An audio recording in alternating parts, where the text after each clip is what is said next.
Você já viu a reação de alguém que sofreu a morte repentina de uma pessoa muito próxima?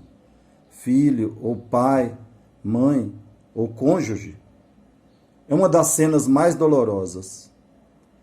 A morte é horrível. Por quê? Porque ela separa a pessoa de si mesma. Separação entre o corpo e o espírito. Segundo, a morte separa a pessoa da vida debaixo do sol. Essa vida que é feita de problemas, dores, tristezas, temores, mas também é feita de muitas coisas boas. A morte separa a pessoa de todos os seus sonhos, projetos, expectativas, conquistas, realizações e alegrias deste mundo. Terceiro, a morte separa a pessoa de outras pessoas, aqueles que ela tinha como seus familiares, seus amigos e seus queridos. E para estes que ficam, a perda muitas vezes é brutal, desnorteante, esmagadora. Por isso, antes de tudo, eu quero expressar os meus profundos sentimentos e lamentos a todos que perderam para a morte alguém muito próximo e querido.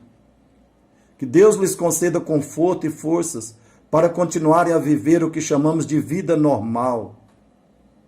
É claro, contudo, que se eu falar só isso, não estarei ajudando ninguém de um modo muito significativo e necessário.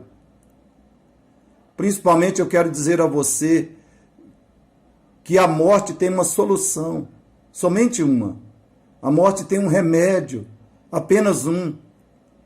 Esse remédio foi providenciado por Deus, principalmente por causa da quarta separação provocada pela morte. É a seguinte: a morte separa a pessoa de Deus, isto é, da vida eterna com Deus, por toda a eternidade. Deus declara em sua palavra: o salário do pecado é a morte, separação eterna entre o ser humano e Deus. Mas o dom gratuito, o presente de Deus, é a vida eterna em Cristo Jesus, nosso Senhor. A solução, o remédio para a morte, chama-se Jesus Cristo, o Filho eterno de Deus. Cristo e somente Ele conquistou a vida eterna e a oferece aos pecadores. Ele conquistou a vida eterna em 3 etapas. Primeiro, Cristo nasceu e viveu sem pecado, que é a causa da morte. A Bíblia diz assim: Ele se manifestou, veio a este mundo para tirar os pecados, e nele não existe pecado. Segundo, Cristo morreu na cruz para matar a morte. O apóstolo Paulo garante que um dia todos os discípulos de Cristo cantarão triunfantemente: tragada foi a morte pela vitória. Onde está, a morte, a tua vitória? Onde está, a morte, o teu aguilhão? O aguilhão da morte é o pecado, e a força do pecado é a lei. Todavia, graças a Deus que nos dá a vitória sobre a morte, por intermédio de nosso Senhor Jesus Cristo. Terceiro, Jesus Cristo ressuscitou, comprovando a sua vitória sobre a morte. A Bíblia diz: mas de fato Cristo ressuscitou dentre os mortos, sendo ele as primícias dos que dormem. Visto que a morte veio por um homem, que foi Adão, também por um homem, Cristo, veio a ressurreição dos mortos. Por causa dessa obra perfeita e redentora de Cristo, todo pecador que morre tendo Jesus Cristo como seu único Senhor e Salvador, tem a vida eterna na presença e glória de Deus. Foi por isso que o apóstolo Paulo disse, ousada e confiantemente: eu estou em plena confiança, preferindo deixar o corpo e habitar com o Senhor. Quem morre convertido a Cristo não morreu, mas venceu a morte. Isso quer dizer que agora o problema do ser humano não é a morte. O problema do ser humano é viver e morrer sem Cristo, como seu único Senhor e Salvador. O que mais me entristece em relação à notícia da morte dessa ou daquela pessoa não é apenas o fato da morte em si. É o fato de eu saber que muitas pessoas ouvem o Evangelho, mas não se convertem a Cristo. E quando a morte chega, às vezes repentinamente, elas estão despreparadas. Mas há uma outra realidade que me entristece mais do que isso. é a maneira que muitas pessoas se comportam ou se posicionam diante da morte dos seus queridos. Geralmente elas se posicionam das seguintes formas. Primeiro, elas pensam assim: essa pessoa morreu aparentemente sem ter Cristo como Senhor, como seu único Senhor e Salvador. Mas ela está com Deus porque era uma pessoa boa, religiosa, trabalhadora, dedicada à família, etc. Por que esse pensamento é tragicamente equivocado e enganoso? A palavra de Deus ensina que a salvação é unicamente recebida pelo arrependimento e a fé em Cristo, ou seja, a conversão a Cristo. A salvação do pecador não é por boas obras, ou bondade humana, ou dedicação religiosa. Se religião tirasse pecados e levasse pessoas para o céu, Jesus Cristo não teria vindo, e muito menos teria morrido na cruz. Isso porque as religiões e os religiosos sempre existiram. Em segundo lugar, as pessoas pensam: a hora da morte desse meu parente ou amigo chegou, mas a minha ainda vai demorar. Porém, veja o que Jesus disse sobre um homem que pensava dessa forma: louco, esta noite pedirão a tua alma, e o que tens preparado? Para quem será?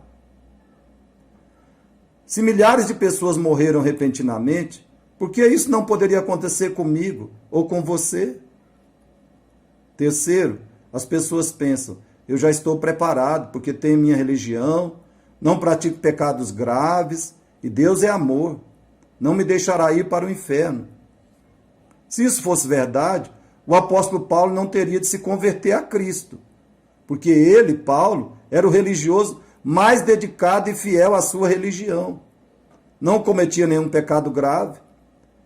E o Deus da sua religião, o judaísmo, era e ainda é um Deus de amor. Mesmo assim, Paulo teve de se converter a Cristo e abandonar completamente o judaísmo para ser um verdadeiro servo de Deus e assim ter a vida eterna em Cristo Jesus. Em quarto lugar, algumas pessoas dizem ou pensam: sei que só Cristo salva. Um dia ainda vou fazer um compromisso com Ele. Deus responde a isso da seguinte forma: eis agora o tempo sobre modo oportuno, eis agora o dia da salvação. Até porque, como você sabe que terá oportunidade e poderá se converter a Cristo no dia e na hora que você escolher? Contudo, me parece que um quinto pensamento dos que eu posso mencionar aqui é o que mais está levando pessoas a morrerem sem Jesus Cristo e sem vida eterna. E esse quinto pensamento é bem típico dessa nossa era tão secularista e humanista. Quem sabe se realmente existe vida depois da morte? Parece que as pessoas nascem, vivem e morrem por acaso. Se você realmente acredita nisso, eu admiro a grandeza da sua fé. A minha fé não é tão grande. Ela só é suficiente para crer que um homem como Jesus Cristo e um evangelho como o dele não poderiam ser inventados pelo coração humano excessivamente corrupto como ele é.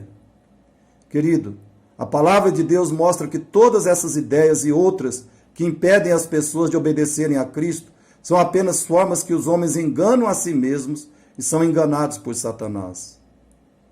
A sua morte vai chegar, talvez quando você imagina, ou talvez muito antes do que você imagina, e eu também. Sua vida já foi transformada pelo arrependimento, fé, amor e obediência a Jesus Cristo? Você está preparado para a morte? Não esqueça, somente quem segue a Cristo pelo arrependimento dos pecados e a fé nele está preparado para viver e também para morrer. Jesus ainda te convida. O tempo está cumprido e o reino de Deus está próximo. Arrependa-se e creia no Evangelho. O problema do ser humano não é a morte. O problema do ser humano é viver e morrer sem Cristo como seu único Senhor e Salvador.